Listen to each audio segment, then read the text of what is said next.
بسم اللہ الرحمن الرحیم۔ السلام علیکم، آپ دیکھ رہے ہیں G M current affair YouTube channel اور میں ہوں ڈاکٹر غلام مرتضیٰ۔ تمام دوستوں کو محبتوں بھرا سلام۔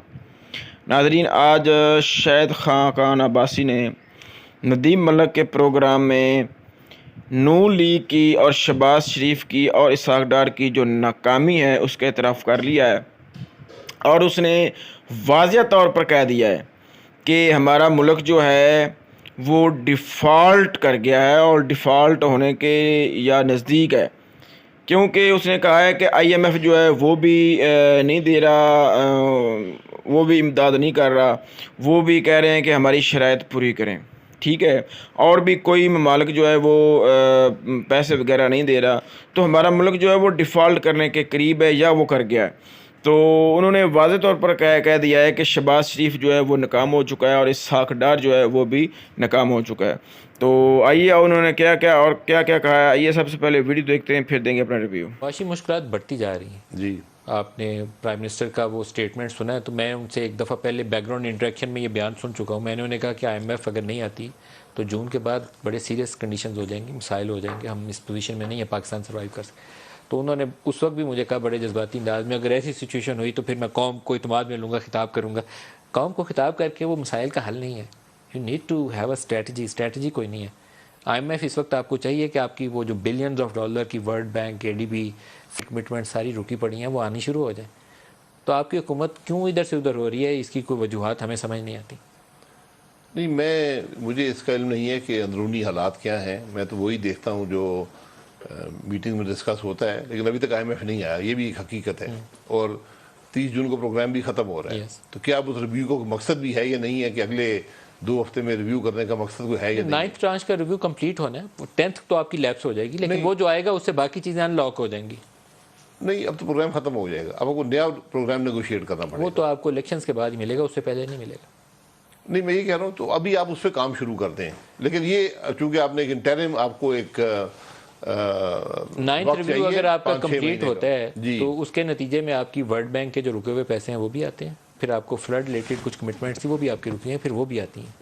جی، اس کے علاوہ جو کمفرٹ ملتی ہے لینڈرز کو، چاہے وہ بائیلیٹرل ہو یا جیسے بھی ہوں، وہ سب سے ضروری چیز وہ ہے۔ ختم ہو جاتی ہے، ایکسچینج ریٹ پہ دباؤ کم ہو جاتا ہے۔ جی، اس کا اثر، اس کے یقیناً بہت مثبت اثرات ہیں، اور ہمیں کوشش کرنی چاہیے کہ یہ ہو، لیکن نہیں ہوتا تو آپ ایک انٹرم پروگرام اور ایک نئے پروگرام کی طرف تیزی سے جائیں تو بہتر ہوگا۔ سر، نیا پروگرام الیکشن کے بعد ملے گا آپ کو، کسی عبوری حکومت کو نیا پروگرام نہیں وہ تو ایک ملے گا۔ پروسیس ہے، لیکن ایک مجھے بتایا گیا ہے کہ ایک اور بھی سولوشن ہوتا ہے، ایک بریجنگ ٹائپ انٹرم پروگرام۔ 3-4 مہینے کے لیے کیئر ٹیکرز آپ کے ایسے آئیں کہ وہ ان کے ساتھ کمٹمنٹ کریں اور اس کو برج کر لیں اس 3 مہینے کے عرصے کے لیے، وہ ایسی کوئی سوچ ہے حکومت کے پاس؟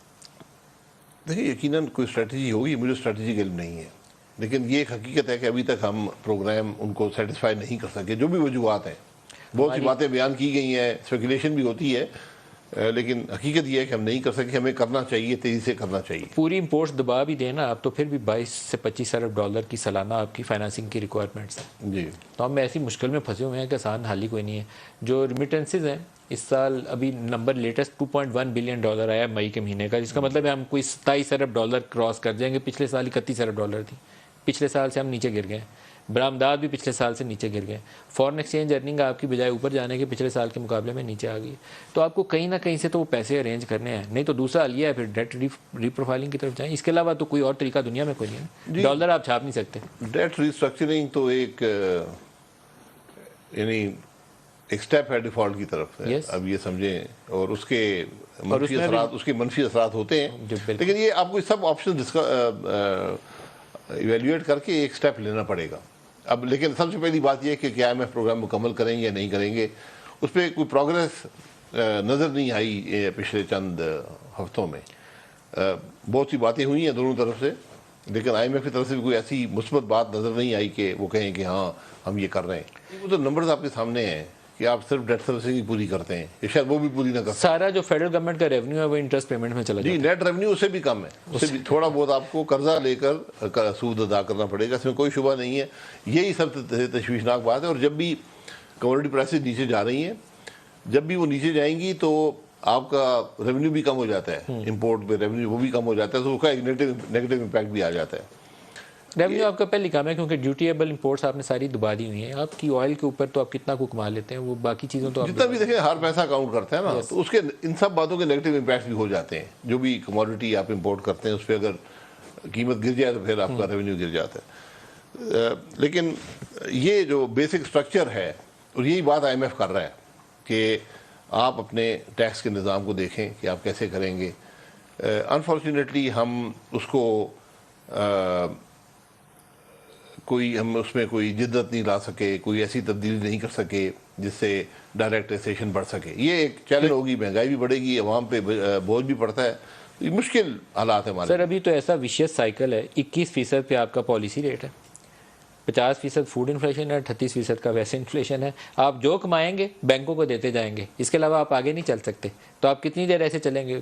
6 مہینے اور چل لیں گے. نہیں, ایسی بات نہیں ہے کہ جو کمائیں گے بینکوں کو دیں گے, بلکہ مزید بینکوں سے لے کر مزید بینکوں سے لے کے ان کو دیں گے. یہ بات ہمیں سمجھنے کی ضرورت ہے. 6 مہینے ایسے چل لیں گے پھر کیا کریں؟ وہ لوگ پوچھتے ہیں جی وہ ریلیف, میں کہا جی جو مرضی ریلیف دینا چاہیں اور قرضہ لے لیں, ریلیف دیں, اس کوئی مشکل کام تو نہیں ہے. تو ہم بیسیکلی اب سسٹینیبل پوزیشن میں نہیں ہیں اکنامکلی. یہ پتہ نہیں کیوں نہیں ہم انڈرسٹینڈ کر کے اس کو اوپنلی ایڈریس کرنے کی کوشش نہیں کر رہے ہیں, آنکھیں بند کر رہے ہیں اس کے اوپر. اور یہ سارا معاملہ دیکھیں ایک بڑا بالکل ویشیس سائیکل ہے. سارا معاملہ گروتھ سے آئے گا. گروتھ جو ہے وہ جب خود ہی امپورٹ بھی سپریس ہو گیا, ایسی مطلب گروتھ کم ہو جائے گی. تو اس لیے گروتھ بھی آپ کی رک رہی ہے, ادھر یہ معاملات بھی خراب ہو رہے ہیں. بہت مشکل حالات. لارج اسکیل مینوفیکچرنگ نیگیٹو میں ہے. فلڈز نے ایگریکلچر کو سارا ڈبو دیا ہے. ابھی آپ نے ویٹ کے اوپر گروتھ دکھائی ہوئی ہے, وہ بھی میرا خیال ہے سال بعد نمبر ریوائز ہوں گے تو نیگیٹو میں جائے گی. یہ 0.29 جو آپ نے پازیٹیو دکھائی رہنی نہیں ہے. آپ نے سارا کچھ بیس ایک کراپ کے اوپر کیا ہوا ہے کہ ویٹ بہت اچھی ہوگی اور میز آ گئی, بعد میں پتہ چلے گا کہ کیا ہوا. گروتھ اور ایکسپورٹ کی گروتھ, یہ 2 چیلنجز ہیں جس کو آپ نے میٹ کرنا ہے کسی طرح, اور یہی آپ کو ریلیف دیں گے. اس کے علاوہ کوئی اور حل ہے نہیں.